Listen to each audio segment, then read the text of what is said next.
if he does have something planned or is just comfortable on this map in general. This map is going to be really fun. As we were mentioning earlier, it may be, in fact, the first time we've seen this tournament. It's the first time I can think of it. If we saw it, it was probably like in a group stage or something. Well, there wasn't even a group stage in this tournament. I don't know, man. It was probably like on day one or something. We have not seen this map in forever. I look at the icon on your loading computer and I'm like, what is that map? Either way, we're going to see what it's all about here in game number 2, Stats versus Soul.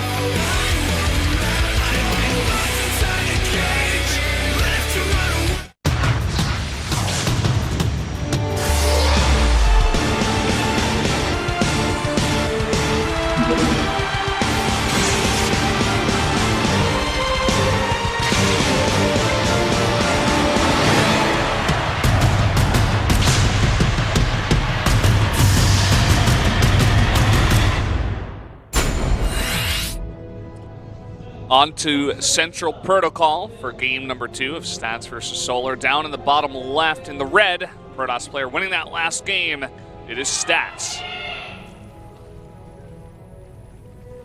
And his opponent to the bottom right in blue, down a game. And on Central Protocol now, though, is Solar. Very loud cheer for him there from the fangirls downstairs. Now, Central Protocol, very pretty map. Are going to spawn very close to each other. The map is somewhat misleading in how close they are when you think about like how the units actually have to travel. They're very much more close by air than they are by ground. Oh yeah. I mean, you can see how fast this Overlord is getting to the base of Stats. Both the players, by the way, scouting each other very early on, something that can be hard to do for player maps. Yeah, like Frost, which will return to Pro League. Yeah. We'll have Frost and Lairlac Crest, I think, as the 2 4-player maps. Yeah. I don't think there's any other ones in the pool, but... Yeah, I think you're right. Saris is removed, so yeah. Okay, well, we can talk more about maps later. I don't want to spend any time on this beautiful map that we actually get to see. You know, when I was watching the map intro, I was like, yeah, this is definitely the first time the map intro maker was like, please, someone play it. Yeah. I spent so much time. Like, also, the music in the intro, I was thinking, like, who made that song? I've never heard that before now, because this is actually our first time playing it in Star League. Yeah. And I felt bad for the guy. I'm like, well, you made this great track, and nobody's heard it until now. It's like the deleted scene on the DVD. Like, that's what we're playing right now. Like, this... Pretty much. When you watch the Star League VODs, like we were watching this on YouTube, you're watching the deleted scene right now. This never happened in the tournament. Like in the official tournament, this was cut. Like it's never supposed to be shown. Yeah. It was shown this one day here in this matchup. Well, third base is going up. The way both these players are playing right now is almost like they're playing on any other map. Very standard openings.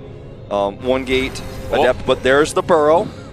Things are getting more interesting already. Now we saw total fail burrow out of Dark in the ZVZ. Yeah, that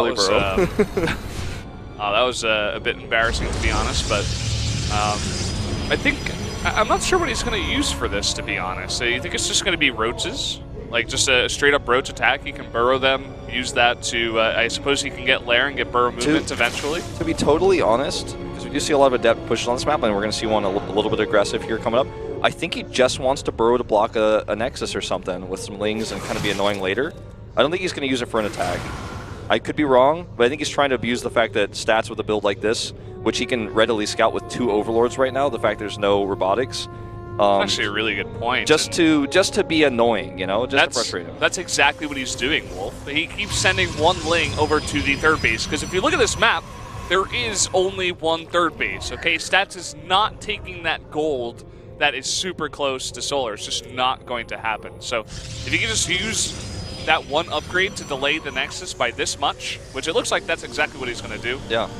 Look at that. That's really, really nice. I like this a lot. That base that you could take in the middle of the map, or that you can't take, but you know you might want to take if you can't take any other bases, just not it's not really an option.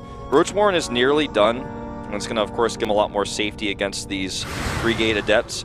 But double Stargate is coming up, and I don't know if the Overlord scouted that. Okay, it has now. I just got in there and saw it. A bit late on that, but he's making roaches for safety. He is also going to need to get Spore Crawlers up in order to defend these Phoenixes that are coming out. Tough order right now for Solar to kind of hold on to these 3 bases, which are pretty far away from each other. There's no creep spread from the main either yet. It's, you know, just a long, long trek to deal with these, with Queens especially. Yeah. Stats now going to push in, see what damage he can get done, and just shade back. Very defensive shade there, just doesn't want to take too much damage, and just wants to poke a little bit at the front. You see finally Solar going for that lair. We'll probably see some lair tech to follow that up, probably Hydras, it's the standard. These Adepts are going to have to retreat here. May end up losing one if it's not careful case. There's the shade out. The Overlords are going to be cleaned up. Forge is on the way. This game is, besides the 3 gates and the roaches, seeming to be very similar in style to last game. But, oh, we figured it out long before the Korean commentators just saw it. I'm like, foreign commentators 1, Korean commentators 0. I love their reaction, too. They're just so excited about that. Because it's really smart, you know, what Solar's doing. He knows how to play this map, you can tell. He also just knows there's no detection. His Overlords have scouted everything. Yeah. He's like, make a cannon, okay? That's how much I'm going to delay your base. And he had that vision. This is not just like, oh, it turns out he didn't have detection, so this worked out. Like, he had vision, and he knew that he would do this because he knew the map, and he got these spawning locations, and scouted his Overlord early. This Queen is going to get picked off. Sport Caller just not quite in position to save it. He's going to lose these gas drones, but I'm still really liking Solar's position in this game. Yeah, and I wonder what the follow-up is going to be. Oh, wow, look at this. You can use the Burrow, too, to escape the Phoenixes out on the map. He still hasn't started the Nexus. He has the cannon up, but there's still no Nexus planted. He's adding 2 Robos. Did he forget? Oh, there it is. Okay. Just one of those Robos out first, I suppose. And, yeah, I mean, I wonder what the plan is here for Stats, because the 4th base is, you know, I suppose you can go for the one up in the top left, the natural of that top left spawning location. Yeah, it's somewhat safe against lurkers, because they really do, you know, scuttle across the map quite slowly, and they have to siege the siege tank of Zerg.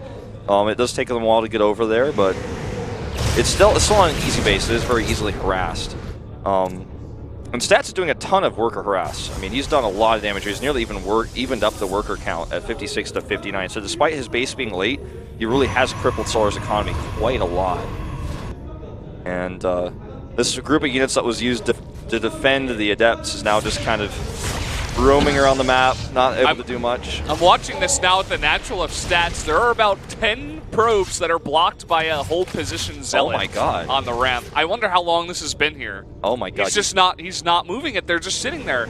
Oh, this is so bad. Oh my god, yeah. So basically, guys, he's losing 10 probes worth of mining time right now. He's not paying attention. Finally, it looks like they're being transferred. Okay, there we go. He was probably just like, my money is so low. What the hell is going on? We have Burrow movement on the way, by the way, and he was down to like 3 roaches or so, 4 roaches looking at this, and now he's remaking them. So, oh man, this Zealot is causing problems again. This is the same Zealot that Brendan was pointing out earlier. And I was wondering if he was going to commit to the Burrow movement because, especially when you already see the Burrow, you know this is a nice follow-up for Zerg, and when you're putting down a cannon, you're gonna put one at the front of your natural too. So there's pretty much no way the roaches can get in unless there's just not enough DPS to, you know, do the damage with the detection that Stats does have. Yeah. Looking at finally the lurker den is on the way. A few of these roaches are gonna Burrow move their way over here, and Phoenixes may spot this. I think he does. Yeah. Like he actually can just pick it up. He's got good eyes. And he's going to set up for this. Here comes the Observer. He absolutely knows this is where this is at. Burrowed roaches in the air are the funniest thing there's ever been. So they're going to go down. Hydra's moving out meanwhile. The Lurker Den's not ready, but he may try to pick off some Zealots and Adepts with the range on the Hydras. Yeah, he's nearing maxed out here, and he does want to push in here before there is any storm out on the map. Templar Archive's only finishing up now. Yeah, he doesn't have a massive immortal count either. So if he can really get some solid damage done, pick off this pylon wall over here, would be nice. There's, again, only a few sentries in this army, so he doesn't worry as much about force fields. At the same time, Roach is burrowing into the natural. There are the force fields. He does catch a nice chunk of Hydras, but look at this. There's not enough DPS, as I was saying, to do the damage while the detection was there, so these Roaches could do a bit of damage in the main. Oh, yeah. And they're going to find this Temple Archive. He can even unpower it and slow down Storm. Looks like he's going to go for probes instead. And while units come into the main to deal with this, he's going to hit this base again.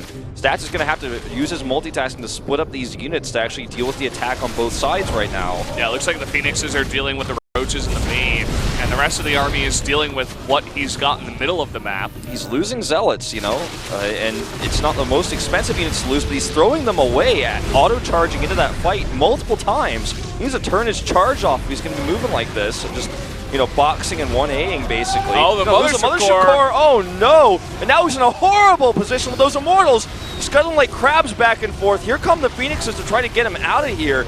But I think Solar can continue to push the issue. Yeah, there's just not enough Protoss here. Look at this Concave now that's fighting against like 3 Immortals. The Immortals, 3 of them can't even fight.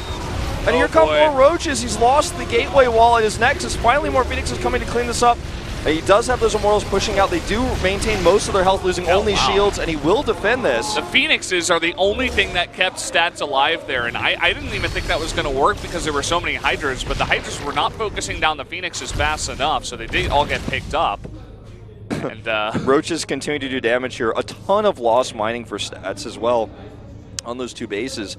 But the worker count for Solar is quite low, and he spent a lot of money on this attack that did not, I think, end that base. I think he was hoping to kill that 3rd Nexus, and now, you know, this game is definitely still winnable for Stats.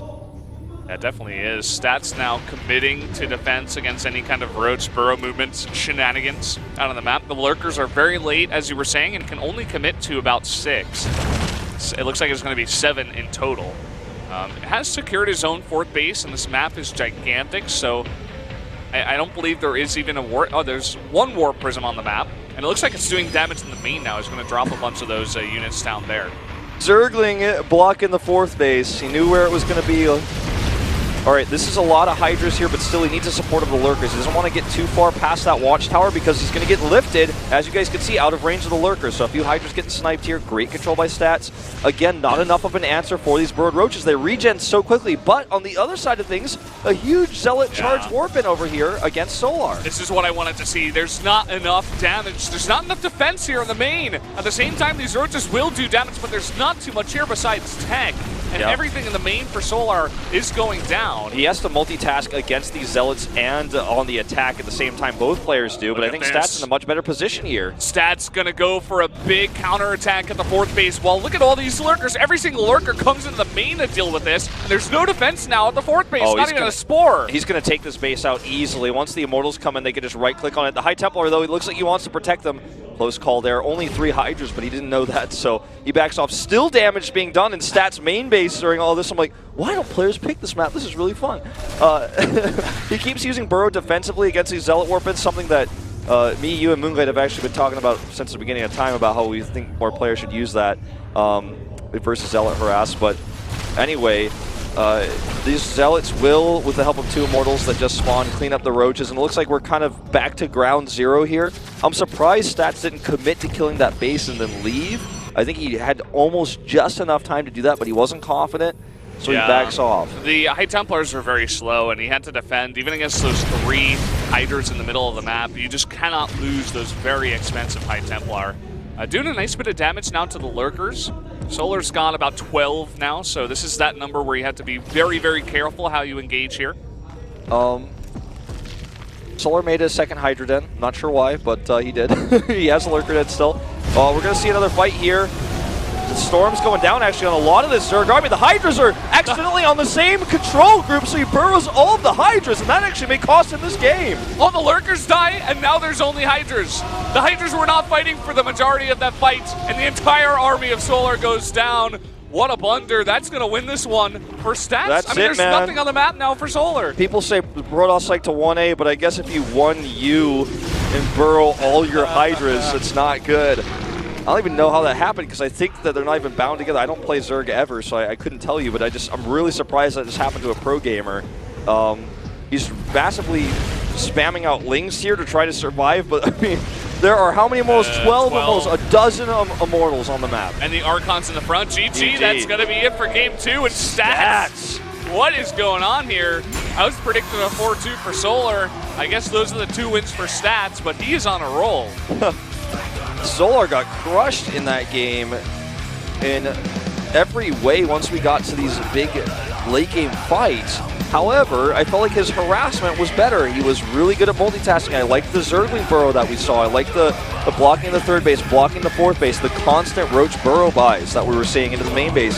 His control on that was good as well. He always split them away, so whenever Stats thought he killed all of them, there were still like 4 left. So he had really good multitasking when it came to that, but his fighting in these battles, these late game fights, the death balls, he was not microing as well as Stats. We just keep going back to Stats' control, and I think it may win him this tournament, man. You think it's like top 3 control in the world? Absolutely, top 3 easily. Yeah, I would agree with you there. This guy is on another level from other players. I mean, there was that one fight where the Immortals were in a weird spot, right? But after that, I mean, he was just doing really, really nice. I love his very careful play, too. Like, when he goes and attacks the fourth base, he doesn't overcommit and get his whole army trapped. He's like, I'm just going to do a bit of damage. You know, I don't have to risk this. Whereas Solar gets caught out on the map. You know, he's sometimes just in the wrong place at the wrong time. And obviously the Hydra Burrow is very unfortunate for him.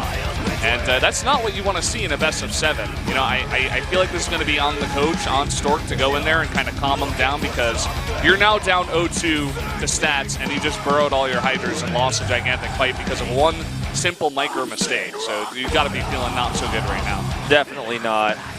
He definitely needs a break to talk to Stork and get some ideas about this. Stork definitely, obviously, a master of all matchups. One of the best coaches we have in StarCraft 2, especially since Coach Park moved out of Korea. So, guys, we're going to go to a 5-minute break. We'll be right back.